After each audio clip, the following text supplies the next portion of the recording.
How often do you teach your learners about intonation, the music of the language, the way it goes up and down?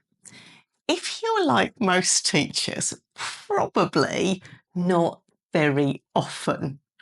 It's tricky, and so a lot of teachers just avoid it. But is it important? Let me tell you a story about an aha moment I had a few years ago that made me completely rethink this.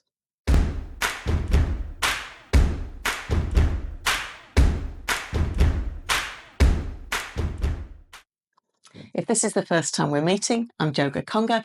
I've been teaching for 35 years and training teachers on CELTA and MAT SOL programs for 25 of those. I've also got a website at elttraining.com where I make video-based material for teachers at all stages of their careers. Check it out. The link's right below. And don't forget to like and subscribe if you want to see more. I make a new video every week. In the 1990s, I lived in Prague for a year and I loved it. I had a lot of Czech friends and I put quite a bit of effort into learning the language. And it's tricky.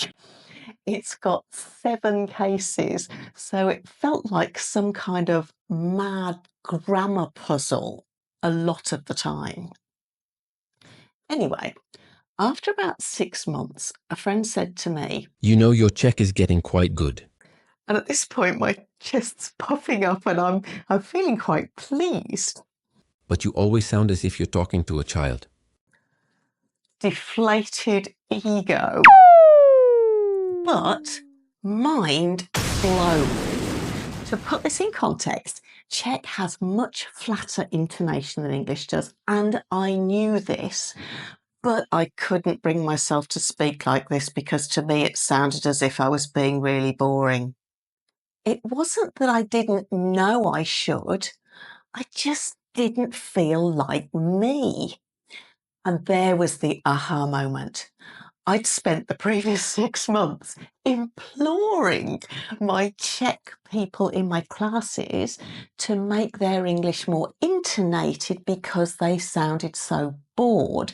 And I suddenly realised why they were struggling with this.